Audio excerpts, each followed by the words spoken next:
Madam President, I rise today on the Senate floor to call for the resignation of John Kerry as a member of the Biden administration's National Security Council.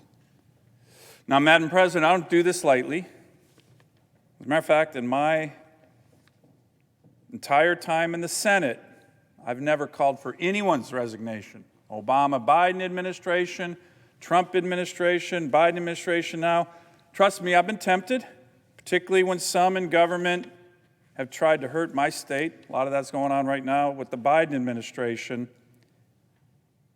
But his record, John Kerry's record of undermining working families and working against American national security interests is too much to bear. He needs to go. Today, I've heard such disturbing news, Madam President, that if true, it should absolutely result in the call of John Kerry either being fired or resigning. Enough is enough. Why am I saying this? Madam President, first, he's killing jobs, arrogantly killing American jobs. That's a fact. He's putting hardworking Americans, particularly in the energy sector, the great men and women who make our country strong by developing oil and gas resources, a lot of my constituents, in the name of climate goals, he's putting them out of work. He's going to Wall Street saying, don't finance these projects anymore. That's what reporters are saying. Now, on these issues, I completely and adamantly disagree with the arrogant way, frankly callous way he talks about, hey, people need to move on to better jobs. But for this issue alone, I wouldn't be calling for his resignation. This is a major difference in the Biden administration's policies and priorities with regard to the American people. I think it's going to really come back and hit this administration hard, because the vast majority of Americans don't agree with putting people out of work, energy workers out of work during a recession and a pandemic.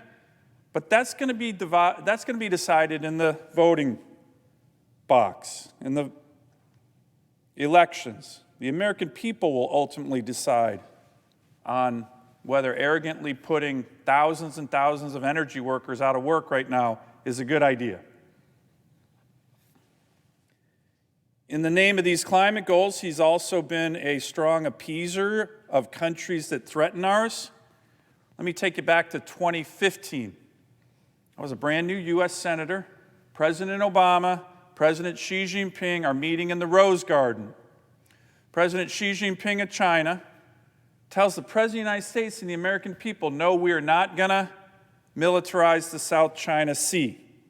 We won't do it. Of course, the Chinese Communist Party was not telling the truth to the President of the United States and the American people.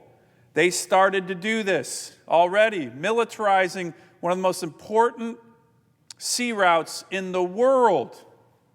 Many of us here in the Senate, Democrats and Republicans, said we need to stand up for our interests. We need the U.S. Navy to do freedom of navigation operations. The Secretary of Defense wanted to do this. The Admiral in charge of the Indo-PACOM area of responsibility wanted to do this. But we now know in principals meetings, we delayed doing this for almost 3 years because John Kerry said, we don't want to get the Chinese mad or they'll go back on their Paris climate deal and commitments, which, by the way, are way out in the future. This is true. This is true. This happened. And again, in my view, this bordered on treacherous but not treasonous. I didn't call for his resignation then. I certainly was mad about it. By the way, a lot of people in the Obama administration were mad about this, including the Secretary of Defense. We lost a lot of time. Certainly makes me nervous that John Kerry's out in Beijing again. What kind of deal did he cut this time with China? The Communist Party of China, who won't keep any commitments. But again, that wasn't a call for resignation. Madam President, the straw that broke the camel's back came out today. And it's the reason I'm up here calling for John Kerry to resign. It is a tape that was leaked of an interview with Iran's foreign minister, Mohammad Zarif. First, some background. Zarif was being interviewed by an economist and journalist who was an advisor to Mohammad Khamenei, the pro-reform cleric who served 2 terms as Iran's president. An edited version was intended to be public of this interview only after Iran's current president left office in August, but it was leaked. Zarif, according to reports, says many interesting and telling things in the tape. One, for example, that in my view, the rightful killing of General Sullivan, the Quds Force commander, in January of 2020, when he was in Iraq looking to kill more American soldiers, Zarif said this, quote, was a major blow to Iran, more damaging than if it had wiped out an entire city in an attack. That's what a lot of us were arguing at the time.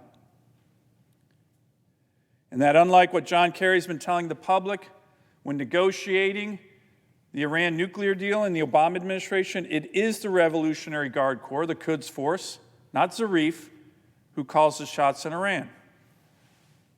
That's all in the tapes. But Madam President, the most disturbing part of the interview that was leaked was when Zarif said that John Kerry told him, the Iranian foreign minister, about covert Israeli actions against Iranian interests in Syria. Now think about that. According to news reports, Zarif is heard as saying, quote, it was former U.S. Foreign Secretary John Kerry who told me Israel had launched more than 200 attacks on Iranian forces in Syria, unquote. That's Zarif saying John Kerry told him that. Classified information about one of our most important allies in the world, Israel. Zarif said, quote, he listened to this information from Secretary Kerry in astonishment, unquote.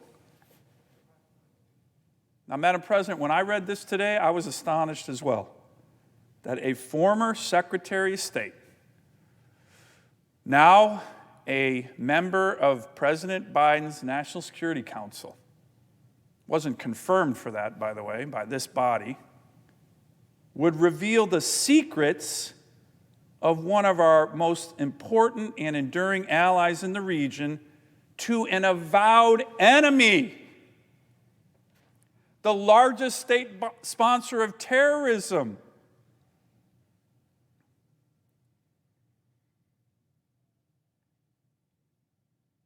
A country that was responsible for the killing and wounding and maiming of thousands of American servicemen and women, whose leaders have the blood of American soldiers on its hands. He's telling them that information. Madam President, it is unclear why John Kerry would relay such information to the leaders of the largest state sponsor of terrorism in the world. But here's a guess. During the Trump administration, after that administration pulled out of the JCPOA, the Iran nuclear deal, which John Kerry negotiated, and by the way, a bipartisan majority of U.S. senators in this body were against that deal, John Kerry started to freelance. He admitted to meeting with Zarif in 2018 to try to salvage the nuclear deal. In other words, he was likely acting and working against the previous administration, the elected administration of the Trump administration, and many of us here in Congress who applauded when we pulled out of the JCPOA.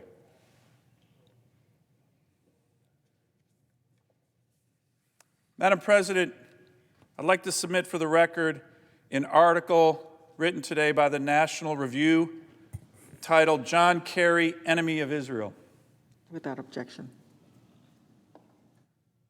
The beginning of this article says, "Let's pause to reflect on how monumentally stunning it is that the former U.S. Secretary of State allegedly tattled on Israel to Iran." It goes on to say, "A high-ranking American official would feel comfortable sharing this kind of classified information with an autocratic adversary, a government that's murdered hundreds of Americans, regularly kidnapped them, interfered with our elections, and propped up a regime that gasses its people about the covert actions of a longtime critical American ally." What else did Kerry tell Zarif, this article asks? Press reports don't say. But Madam President, if this is true, if John Kerry told Iran, the leaders of Iran,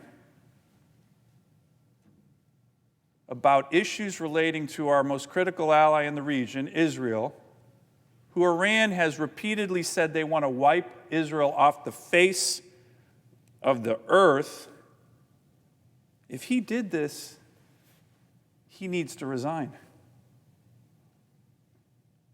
If he did this with the intent of undermining the current president of the United States at the time, President Trump, and the members of this body, he needs to resign. Madam President, he is a member of the current administration's National Security Council.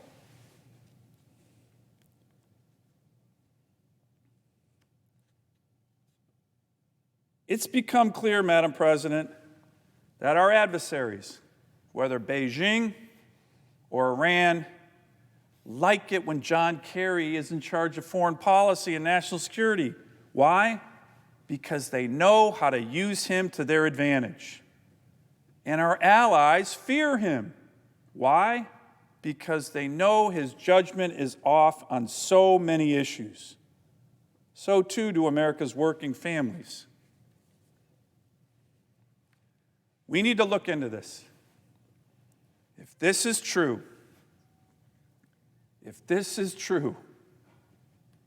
I certainly hope other members of this body, Democrats and Republicans, will join me in calling for the resignation of John Kerry. Enough is enough. The red line that was crossed, if this is true, revealing secret information to one of America's most sworn enemies, with the blood of thousands of American military members on its hands, undermining the interests of one of our most important allies, the State of Israel. If this is true, John Kerry needs to go. He should resign, or he should get fired by the President of the United States. I yield the floor.